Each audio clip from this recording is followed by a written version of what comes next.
on TV, on radio, and on your smartphone. This is Talk TV.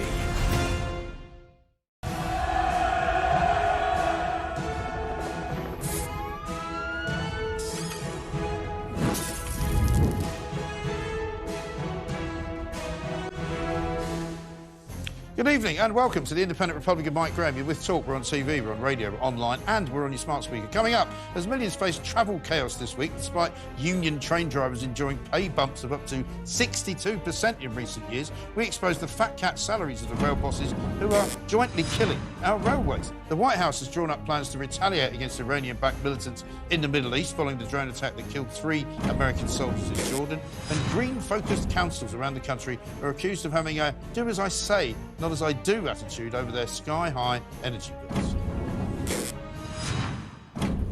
Good evening, Britain, and welcome to the Independent Republic of Mike Graham, right here at Talk TV. You've obviously chosen the right place to be tonight because this is the one and only home of common sense. And I'm going to be telling you how right I've been all along. Right about the immigration figures that are growing so fast, we're heading for a population of about 74 million. Right about why electric car owners were going to get clobbered for tax. And right about why we need to arm our police properly. It's all going to come at you in the next 2 hours, so get ready. This is the Independent Republic of Mike Graham. Strap yourselves in.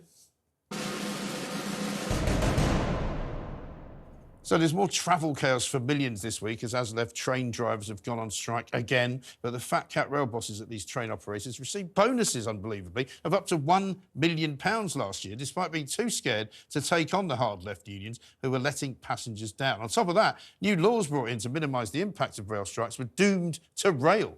See what I did there? According to government ministers. Let's talk to the panel straight away tonight because we've got a great one here. Barrister and broadcaster Andrew Eborn, spectator journalist Ben Lazarus, and broadcaster and writer Emma Woolf. Welcome, one and all. Happily, you didn't have to try and get here by train, I presume, because for the next 9 days, I think, there's going to be sort of strikes in one part of the country or another designed to really, really just completely and utterly piss people off, for want of a better word. A little cheeky bonus in February with another 5 days. Yeah, but you know what? I've been listening all today from Mick Whelan and various others about how we haven't had a pay rise for 5 years.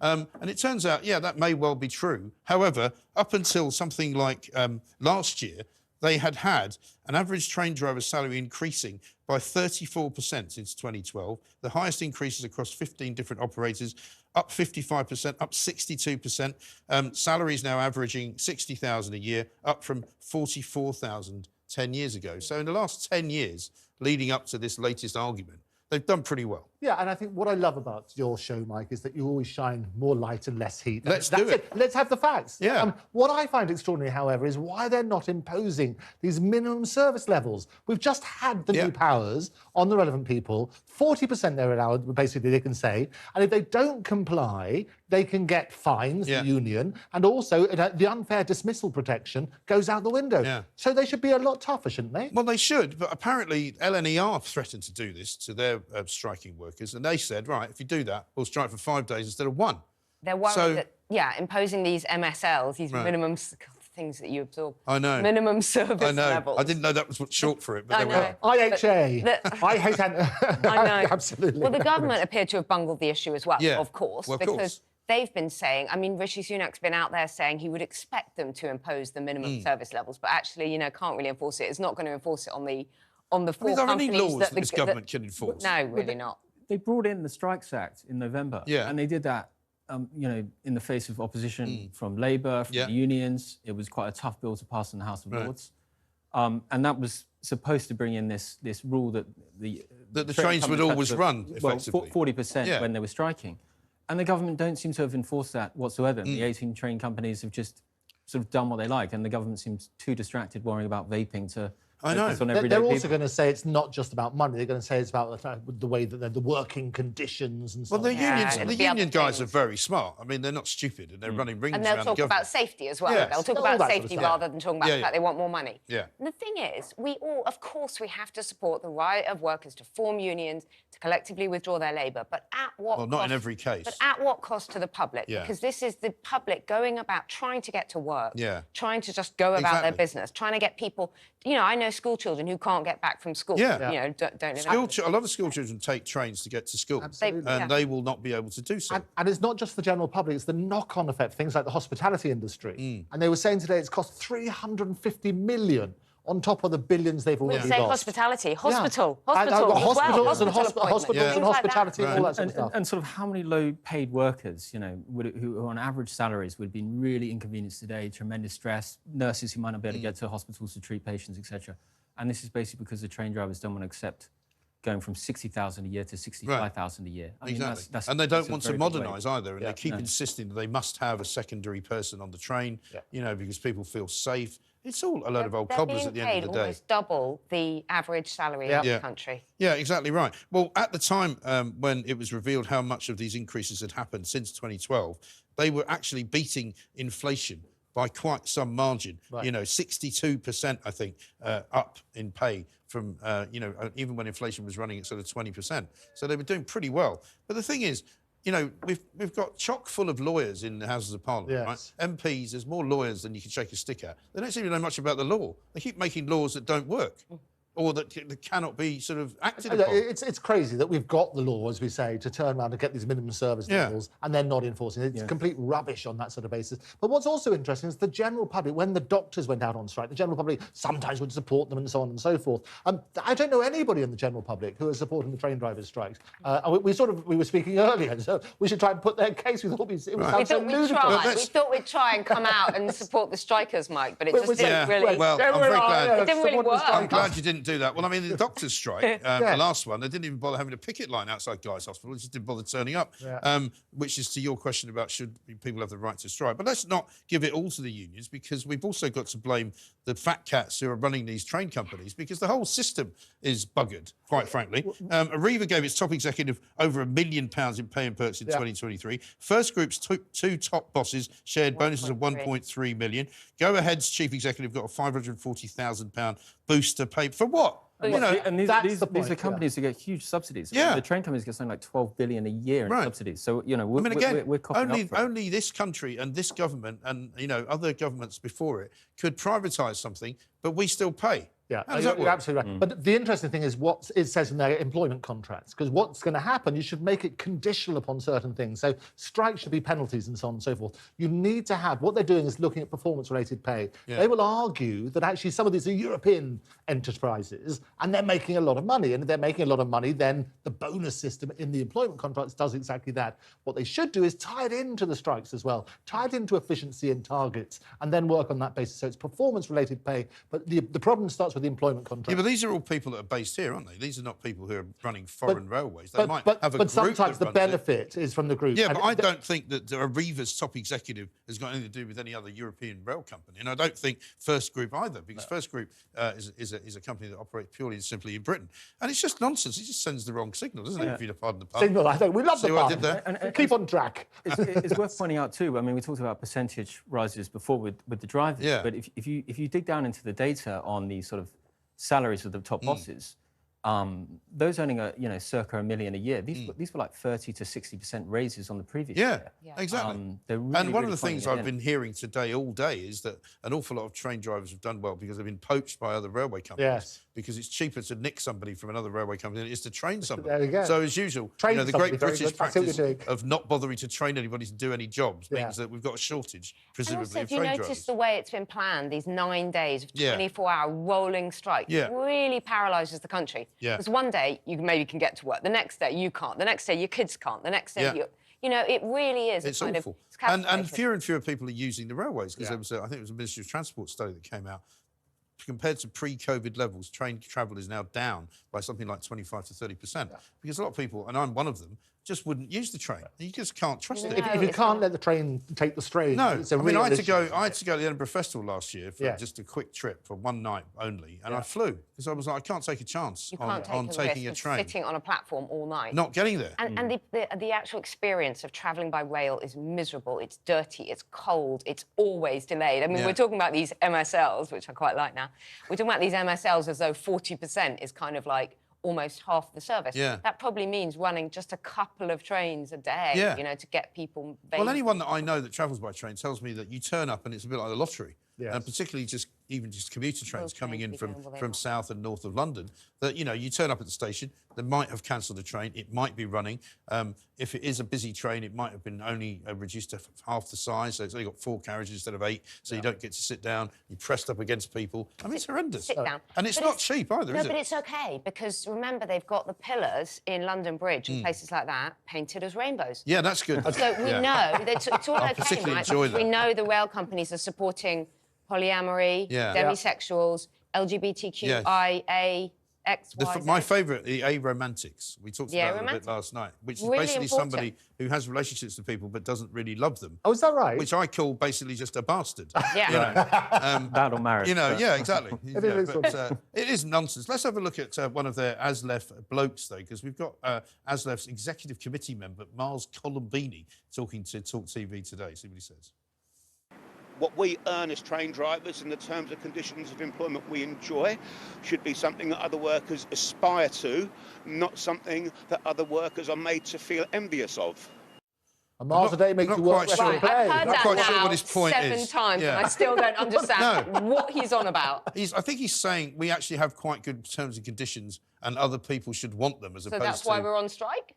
Yeah, it doesn't make much sense, It does doesn't it? make much sense. Mars, I love the name now. It's got to be good. Work, rest, and play. Yeah. Miles Work on that basis. Colombini. Yes, it's good. They're great. Absolutely. I mean, it is extraordinary. Let's talk about the other big story that certainly struck me as a very, very important one today, front page of the Times, immigration to propel the UK population to 70 million by 2026. That's less than 2 years from now. Yeah, 74 million I after wonder that. if it's aren't they? Yeah. already, you know, getting up there now, because I'm Yes. pretty sure there's a huge population that we don't even know about Yeah, that you're hasn't absolutely been counted. People that come into this country and sort of are never really accounted for, Yeah. are never really taken seriously. And people, I'm sure of it because of, I spend a lot of time on the South Coast. There's loads of boats that come in that nobody ever sees. Yes. You know, and you quite often will see. I mean, my kids used to tell me quite a lot. They would come across people living in woods and things, and you'd wonder who they were. And you know, there'd be somehow characters wandering about villages in If you don't fill in the southeast England. census or something, is that how... Sorry, I should know, but Yeah. how is the population counted? Is it accounted for I think it is accounted filling for in those censuses by filling every in 2 census years? forms. Yeah, so Yeah. there'll be loads of people who don't Of bother course, doing that. off-grid, yeah. And there'll be lots of families who have come in black who maybe have got 10 members of the family and accounted for only about 5. Yeah. You know, you hear all the time about people sharing driving licenses, people sharing jobs. You know, people tell me they order food on some of these, like Deliveroo, Just Eat type things, and the guy who's supposed to be bringing it doesn't turn out to be the guy that brings it. You know, there's all kinds of anecdotal evidence. The thing that I love about this story is I've been saying this for ages, and I've been having argument after argument with particularly immigration lawyers, you know, who like to help people to stay here, and who've been telling me for the best part of the last 2 years, oh, you know, all of this scaremongering about the population increasing is rubbish. It's only because of Afghanistan. It's only because of Ukraine. It's only because the numbers have gone up. Absolute rubbish. You know, this is based on 350,000 net migration every year. Yeah. Last year it was 750. Yeah. So, I mean, it's already double that. And if you look as at you it- say, it's the people you know about. So the ones Yeah. in the woods and so on and so forth, the ones who don't tick Yeah. the boxes on the forms. Right. So it's probably not never just go 74. near forms. Exactly, not just Thing is, 74 our million, probably 80. It's not that we don't like people, but the infrastructure of the country already is absolutely creaking at the seams. I mean, bursting at the seams. Yeah. We know that in terms of education and health. There's no room for anything, is there? Yeah. And if you look at the scale of change, I mean, when we went from 50 to 60 million in terms of population size, that took about 55 years. Yes. And this growth between 60 to 70 has happened in just over 20 years. Yes. That's an unprecedented amount of change. It's half a million people a year. And also what people have started to notice is that, you know, if you look at it, it's actually the net migration figure is a bit of a misleading figure. The real figure is 1.2 million people who came last year from outside of the United Kingdom. Now, if you're going to tell me that, you know, the rest of that number, 600,000 or something, left and went to live elsewhere, the likelihood is that they're British people who are leaving. So you've actually got 1.2 million foreigners coming in, and I'm going to say the word because that's what they are, from foreign countries to live in Britain. And you've got 600,000 people, British people, leaving. Yeah, and Brexit was supposed to sort of get control of our borders and work out the type of migration we wanted to have, you know, high-paying taxpayers and that kind of thing. And instead, it's like we've just, post-Brexit, we've just opened the doors to take anyone. And, Yeah. and there was a Sunday Times story And on the it's a weekend worldwide problem, isn't it? Yeah. Many countries It have is. got Yeah, the and same issue. But we've done all these for the backdoor things. I mean, the Sunday Times story on the weekend about universities just basically handing... Well, that's another visas thing to I've been saying for ages. People going, oh, that's not true. No, people come, do the university course, and then they go home. Well, apparently not. Well, they basically go and get a job at Deliveroo or in the care sector and then disappear. And they're not, they might be using, schools, hospitals, living in social housing. So all the facilities. Well, we're going to best talk facilities later as on. well. We'll come back to all this. We're going to talk later on about, UK homes for UK people, which apparently is now a controversial idea. Incredible. But, guys, thank you very much indeed. We will be having you back. We've got loads to talk about. Coming up, you're watching The Independent Republic of Mike Graham. We're about to look at whether sanctions on Iran is actually the real answer, as the newly minted Lord Cameron flies off to the Middle East to call for calm. Maybe he wants a referendum. Don't move.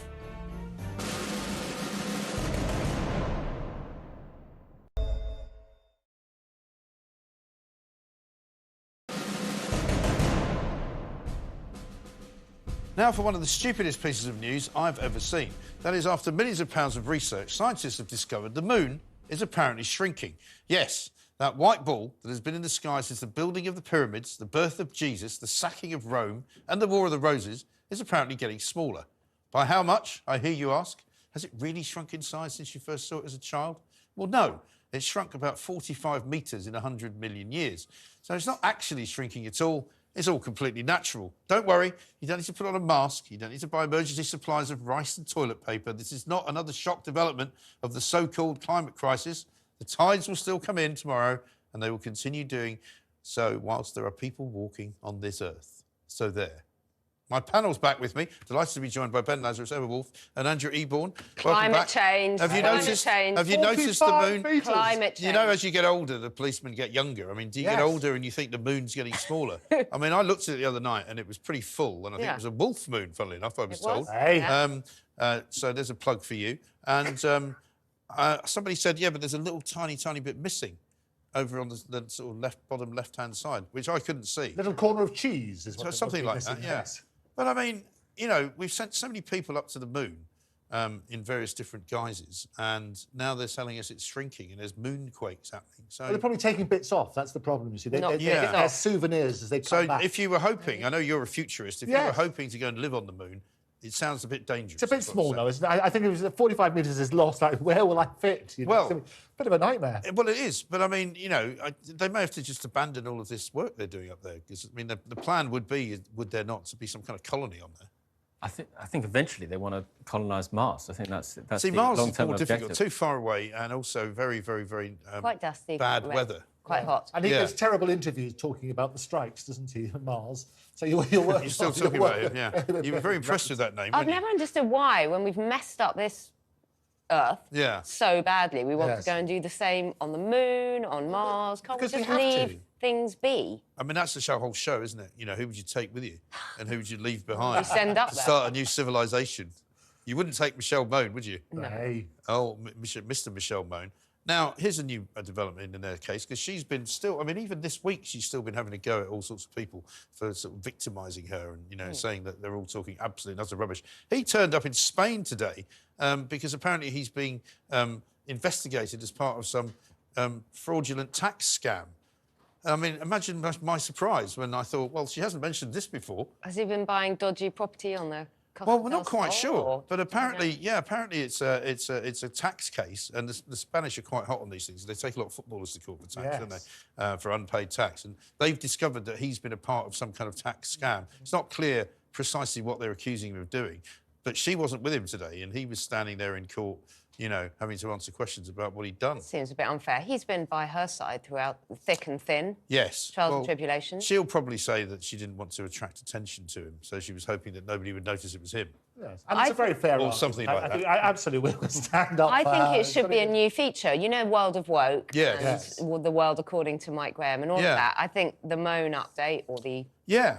Well, I'm sure there'll be plenty of it. You can come up with a better title, but something like that as a regular weekly feature would be quite important. OK. The meaning of moan. Absolutely. No, I love it. It's got to be good. It is good, isn't it? Absolutely right. Now, we've got plenty to talk about. We've got some other bits of the papers to get through as well.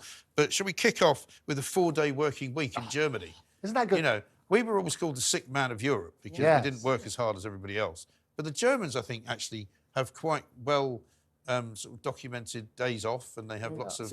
It's about 21 days they take off. Yeah. It's So quite they don't actually work that hard already, do they? What they're saying is about productivity. Now, if they're right, and I actually believe this, if you can do your whole day's work in 1 hour, you pay for results. I think that's great. They're saying you could be just as productive doing 4 days as you are doing 5. And they think that people don't get as sick and so on and so forth. There are certain jobs that it wouldn't work for, obviously. Yeah, but you know what that tells me, though? If you can do all of your work in 4 days instead of 5, then you haven't got enough to do. Exactly. Right. Because if you're supposed to work a 5-day week, then you don't need to, effectively. And I mean, people who work from home always say this, don't they? Oh, I'm much more efficient when I work from home. Well, how do I know?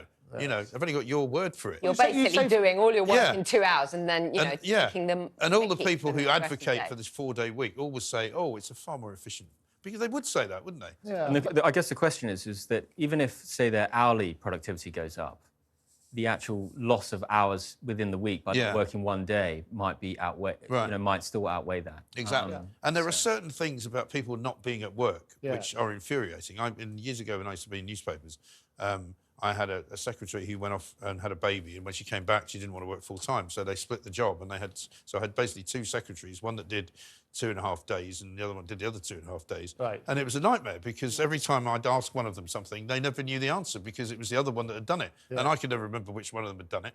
So it was massive holes in the whole organisation all the time. But this whole work-life balance thing, I do think there's an argument to be made for just going back to the day of rest. So having a day when there's nothing, when you're not allowed to say, I'll go in and do that show or anything. No shops open, no churches, no mosques, nothing at all. Everybody has to do nothing. Which one day day would you propose that? It could be a Sunday, it could be a Saturday, just 1 day in a week when we can't... But it would not have to be... Would it have to be the same day for everyone, though, wouldn't it? If you're going to close shops. No, 1 day when everybody does nothing. Yeah. The Sunday trading laws are What would really happen if you got really sick? Yeah. You couldn't go to hospital. Yes. But no, it is difficult doing that sort of stuff. But also, you've got to work out what they're going to do with all this extra time. So if they're going to spend it, they're going to put the money back into the economy. What I think is going to happen is if you do that, the reality is, Goldman Sachs said, as a result of AI, my baby project all the time, 300 million jobs are going to lose. We're going to I wouldn't believe a word Goldman Sachs say, by the way. I mean, these are the same people that said Greece qualified for the European Union. Or him, he's a futurologist. Yeah, I know. I wouldn't believe a word I've got an ology, you know, so more than Lipman would tell you. But that's the reality. Get doctors to see to that. Exactly, thank you. But that's the reality. They're going to have more leisure time as a result anyway. So we are going to be more efficient. What you need to look is the net, in the same way as net but a lot of people aren't good for anything else apart from working. Not leisure, they're just staring at their phones. Right. No one has leisure an awful lot of people no one bothers. have not actually got the imagination or the talent to do anything other than work. Yeah. So And that's the if problem. you give them loads of free time, they're just going to waste it. They need a purpose in life. And what people prove is when people retire, mortality obviously is significantly increased because they're not doing anything. Yeah. People who keep on working, have a purpose in life, That's the thing. will live longer. And also, if you don't really have any discipline in your life, and you get that discipline from going to work and getting what used to be the case that you'd actually get up in the morning, you get dressed, you'd go out, you'd get on a train or something, or a bus. Train? You'd go to work if it wasn't on strike. Good luck with that. You know, and then you would do some work, and then you would finish your work and you would come home. Now, I think part of the problem in this country is that since COVID, an awful lot of people are no longer doing any of that. Yes. So they've completely lost look at the their spike drive. in kind of mental illness and all of that, depression, anxiety, loneliness, all of that is really... Because when you sit around for long enough, it's not good for you. No, it's very bad. And that's the real problem. We are going to get more leisure time, but we don't know what to do with it. Right. And that's what you do need to have a purpose in life. And I think what people have realised about the inefficiencies they used to have, lockdowns that realised that, hang on, your train journey took an hour to get in, an hour to get home in the evening. Right. You could be more efficient in that time. But I do believe, going back to the point you made at the very beginning of this excellent show, about productivity. So all these big bosses and so on and so forth, it is about productivity. That's how bonuses should tie in. Yeah. If you are productive in your 1 hour and effective, I think that should be okay. And I don't think you have to work the rest of the time. Yeah. I mean, obviously, it also depends on the type of job you're doing. Yes. Different types of jobs. Because, I mean, you know, for example, if we go back to the train drivers, they've got amazing sort of pay and conditions that they obviously don't want to mess up. One of them is that if they drive a train sort of from, say, London to Scotland, they don't actually drive it all the way to Scotland. They have to stop because they have to have a break, because otherwise, you know, it's against the rules. So quite often they'll stop at somewhere like Leeds, and they'll get off the train. Somebody else gets on, drives it the rest of the way. They wait for a train to come back, and that's their next sort of shift on, if you like. And then they get back to London, and that's the end of the day. That's all they've done. We were You've talking literally about... driven to Leeds and back. That's it. And we were talking about and they're not sick driving. days. No. Just sit there and press a button. That's what you do, don't you? And you honk the horn occasionally. I'd do that job. Train drivers and tube drivers take many more sick days on Right. average than the sort of the rest of the working population. Yes. Is that right? They would say they're more Because they stressed, can. is what Yeah. they They're say. stressed because they're They're dealing stressed. with members of the public, Absolutely. aggressive members of the public, Yeah. asking them questions. I mean, they do say occasionally where's somebody my jumps in front of the train, which I'm Yes. sure is not a very pleasant thing to have to witness. But, you know, it doesn't happen every day. And, you know, you might as well say the same thing about driving a lorry. You know, somebody might, you know, you might run somebody over while you're driving a lorry. You know, it's not like people throwing themselves in front of trains every day. So I'm not really buying that. But, yeah, I just think, you know, what about if Sadiq Khan cares so much about people's health and clean air, how does he allow all these people to go into the tube and drive tube trains all day without actually offering them some kind of compensation or at least a mask to wear? Good question. I got an email actually this week from my council in London, Westminster, that parking charges are going to go up as part of a green policy. Yeah, for we're going to be London. talking about that in a bit. So yes, Khan supposedly cares very much about clean air in London, and He does. ULEZ, and now Westminster are going to charge me a couple of £100 more to park my car. Because that will save the planet. Yeah, but it Well, seems as to be the a very only good green exercise. person here, I'm not, and I don't mean green as in a. You're not some kind of candidate. eco-zealot, are you? No, no. But I was cycling behind a bus today in the middle of London, and I cannot even, and Mike, even you would have objected. The amount of black smoke pouring out of this bus Really? was Was it on absolutely fire? appalling. I mean, it was no people. The electric one. Yeah, the electric ones. Electric No, ones. it Burst into was flame. really criminal. I Whether thought you're they got green rid of or all not, those. whether you're on a No, bus listen, or they got not. rid of them. Yes. And I had a 3-year-old on the back, Yeah. and it was absolutely But disgusting. I thought they got rid of all those, haven't they? But there are still buses, and there are still the occasional kind of like, vans or whatever. Yeah. You see them, and you And they are can't believe it's filthy. even legal. Right. No, and you're I right. mean that really, just black smoke pouring out. I actually thought the bus was on fire.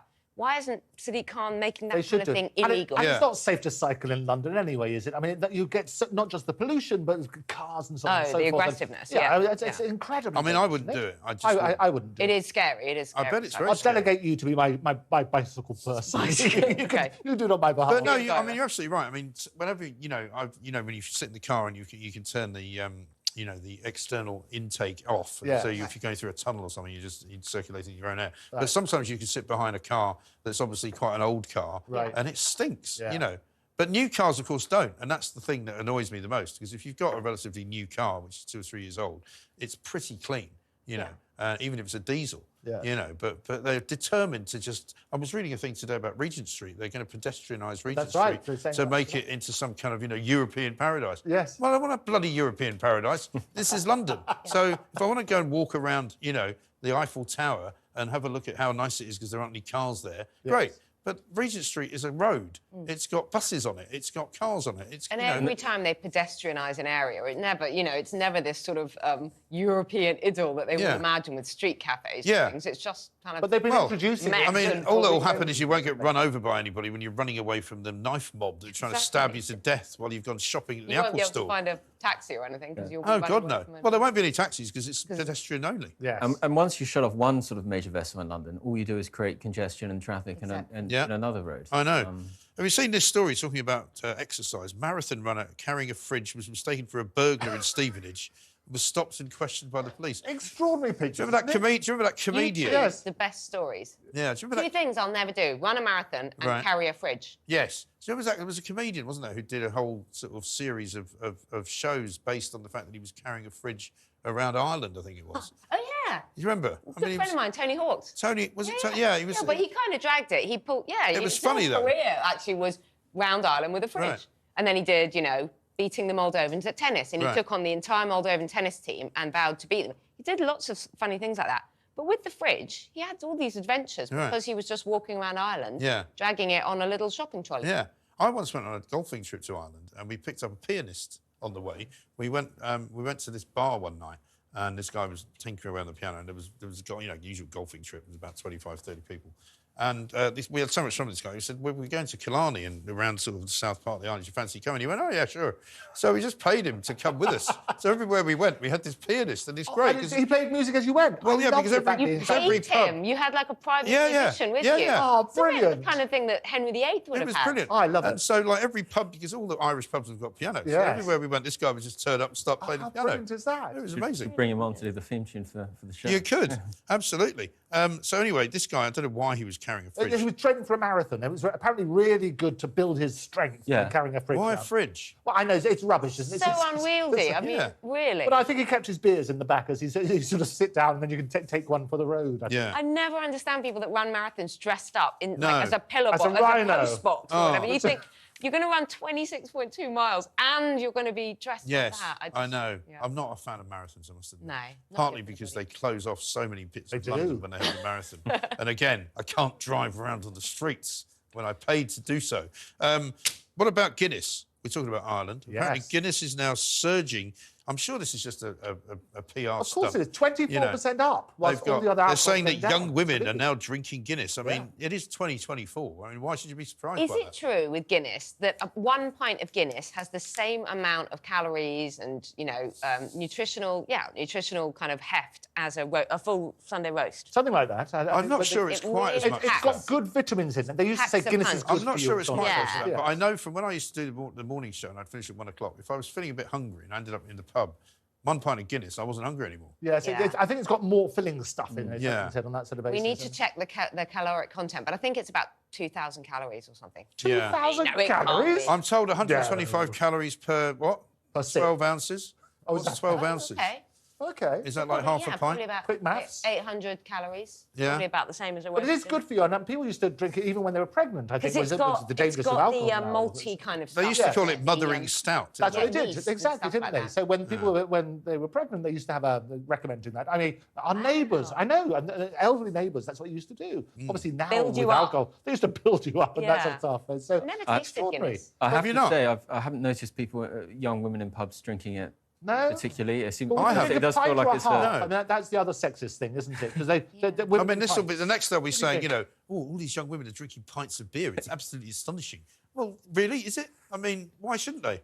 And a few weeks ago, they were saying that, you know, actually Dry January's failed completely and that pub sales were soaring. And then Yes. at the weekend, there was a story that pubs are absolutely on their knees and everyone's drinking low alcohol or no alcohol, Yeah. and it's all a disaster in the hospitality. But low alcohol stuff's Who even more knows? expensive Yeah, than absolutely. They alcohol. make much bigger margins on the Yeah. low alcohol. So dry white wine, dry sherry, dry champagne, as you work on dry I champagne. bought some But by you're right. accident once, some low alcohol or no alcohol wine. And was it drinkable? It was once I put some proper wine in it. Yeah. You know, I didn't have it on its own. I imagine it's just sugar. But I was on the same bloody display, and I was Yes. picking up some rosé, and I suddenly got it home, and 2 of them were non-alcoholic. Yeah. And I was like, But some of them bit are of a okay, mistake. you're Give right. it to the dog. But some of them, they've done some really good flavours, but they're yeah, non-alcoholic but why are you stuff. paying ridiculous amounts of money No, for that's it? the crazy thing. You're right. They're You working shouldn't on be that sort of paying like basis. You 15 shouldn't quid be. for a bottle of fake wine. You shouldn't be. Should you? There's it's- even it's- a few you're- bars that have opened that are non-alcohol Really? bars. Yeah, there's like one in, I think there's one in Waterloo, there's one in Manchester where they serve only non-alcoholic beer. That is mad, isn't it? That's a cafe, isn't it?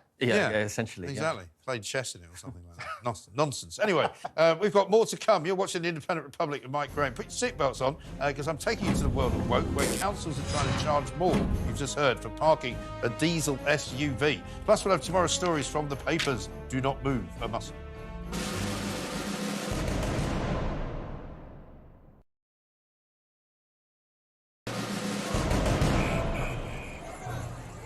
Welcome back. You're watching The Independent Republic of Mike Graham right here on Talk TV. Now, it's time for this. Now, let's look at some other stories from tomorrow's papers. And I think we have to talk about Elon Musk, as the panel's still here with me. Front page of the Metro, dawn of the cyborg.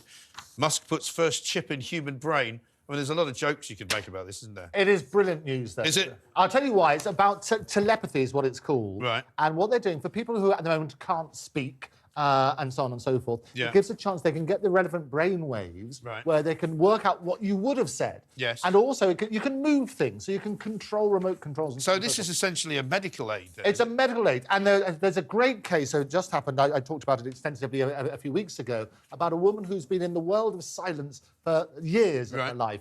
They implanted this wonderful thing in her brain, and she can now talk through, because it can work on that sort of basis. They took her wedding video so that they can turn a little meme of her, a little avatar, and it can show the facial expression she would have used. It is a brilliant seismic change. The facial expression she would have used. She would have used had she been able to make them herself. So she was paralysed but couldn't make them. Right. It works out from the brain what she would have done. So they've given her a fake wedding video. Oh no! It was the real wedding video. Right. But they got the avatar from that wedding video. I see. I'm not too keen on all that. I mean, you don't like it? No, no, I'm not. No, I don't think so. I don't want them putting anything in my brain. Thanks. I mean, my brain works fine. If it gets to the point where I can't speak anymore, there'll be a lot of people grateful for that, I would imagine. I don't think so. I'm deeply nervous about the whole AI, because I think that, you know, even the inventors and creators have said, hang on a minute, there's going to be a moment when the cyborgs take over. Exactly. I mean, if we make them so clever, then what happens when they turn the tables?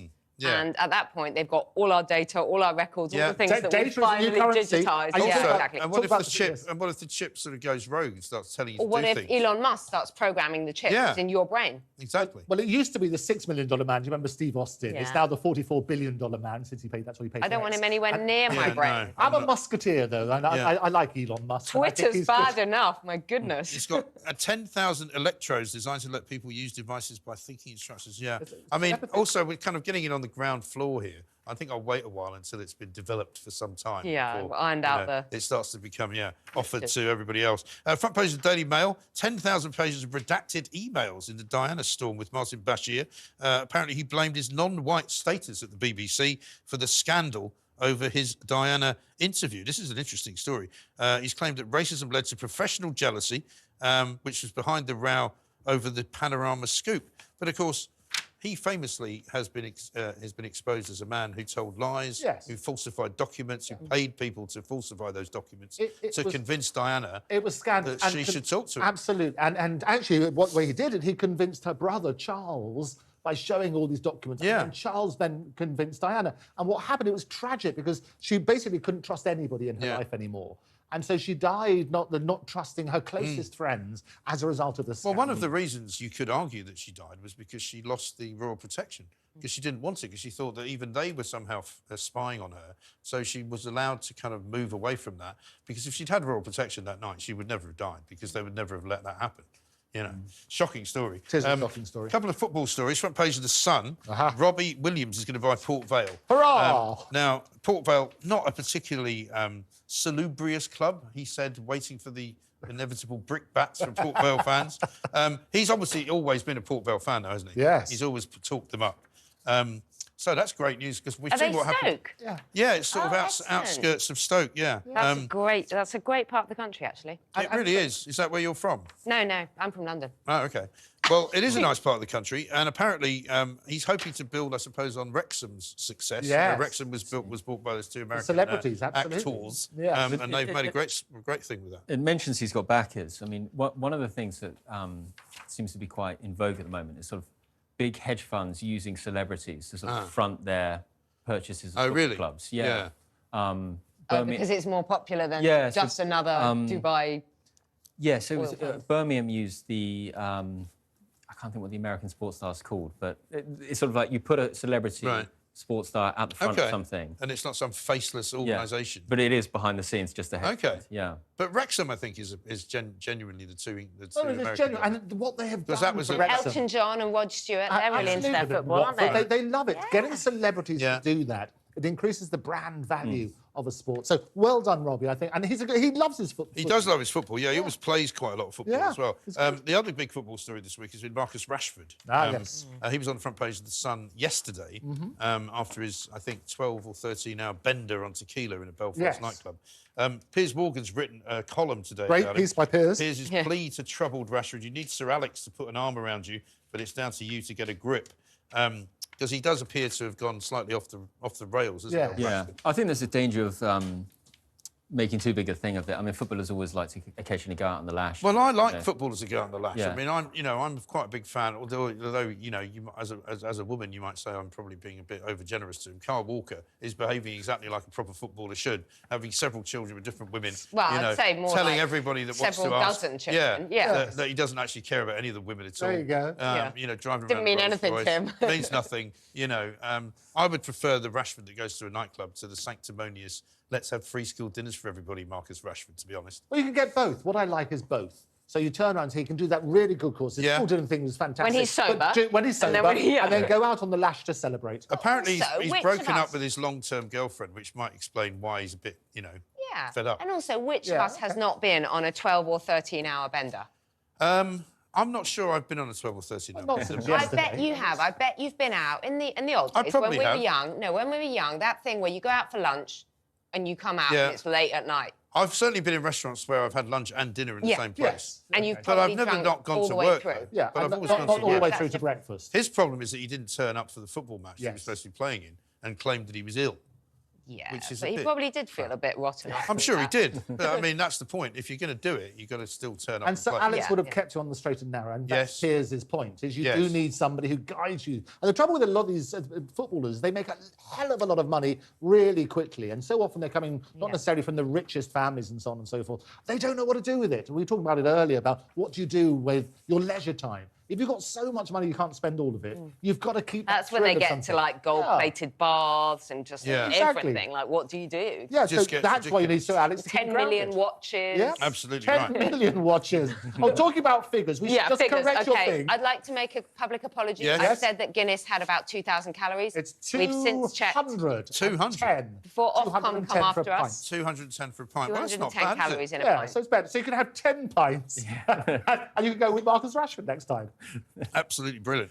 Front page of the Telegraph, they got a picture of the Israeli troops disguised as medics when they went into this hospital dressed as women and doctors to Yes. get these guys from Hamas. Awful, Quite an isn't it? extraordinary manoeuvre for them. But underneath it, the government's worried apparently by the UAE bid for the Telegraph. You know, there's a consortium. The of Telegraph have characters. been running this story all the time, know. haven't they? Well, they have. Every So week they've been worried. I Yeah. don't care.